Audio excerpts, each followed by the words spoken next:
So hi friends, మనమైతే ఇంట్లోనైతే ice cream అయితే తయారు చేసుకోవచ్చు. సో బయట మనకు 10 రూపాయలు పెట్టి ఒక ఐస్ క్రీమ్ అయితే తీసుకుంటాం. 15 రూపాయలు 20 రూపాయలు అయితే పెట్టాల్సి వస్తుంది. సో జస్ట్ ఇట్లాంటి ప్యాకెట్ ఏంటంటే 10 రూపీస్ ఉంటాయి, 30 రూపీస్ ఉంటాయి.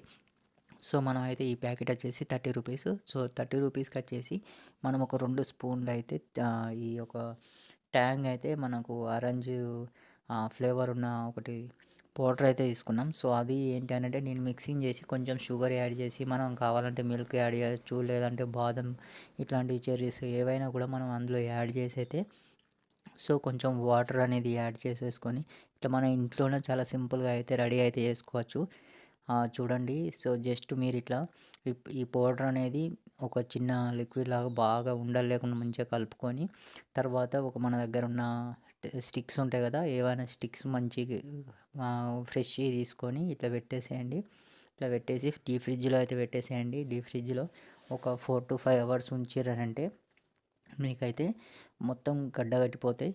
గడ్డగట్టిన తర్వాత అయితే మీకైతే అవి ఒకవేళ మీకు కొంచెం కూల్ అయిన తర్వాత ఐస్ లెక్క ఉండాలి అట్లా తినాలనిపిస్తే మాత్రం ఇట్లా చెంచాతోనైతే ఇట్లా తినచ్చు. సో మనం ఇట్లా ఐస్‌ని అనేది ముక్కలు ముక్కలు చేసి ఇస్తా ఒక ఐస్ క్రీమ్ ఉంటుంది కదా, కలర్ వేసి ఇస్తారు. సో అట్లా యాడ్ చేసుకొని కూడా తినచ్చు.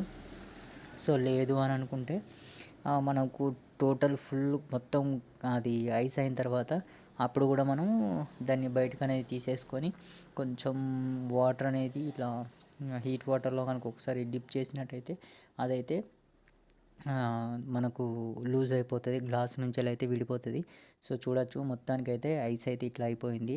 సో నేనేంటంటే ఫుల్ ఐస్ రాక ఉంచలేదు అన్నట్టు. సో సగం ఐస్ అయినాకనే తీసేసి ఏంటి అంటే ఇట్లా స్పూన్తోని మనం ఐస్ క్రీమ్ ఎట్లా అయితే తింటామో సో నార్మల్ ఐస్ క్రీమ్ అట్లా చేద్దామని చెప్పి ఇట్లా తీసేసిన అన్నట్టు. సో చూడొచ్చు ఐస్ క్రీమ్ అయితే ఇట్లా ఉంటుంది. సో సేమ్ టు సేమ్ మనం ఐస్ క్రీమ్ అయితే ఎలా ఉంటుందో అలా ఉంటుంది. సో 10 రూపీస్కు అని అంటే మనము జస్ట్ ఒక గింతంత పౌడర్ యాడ్ చేసి మనం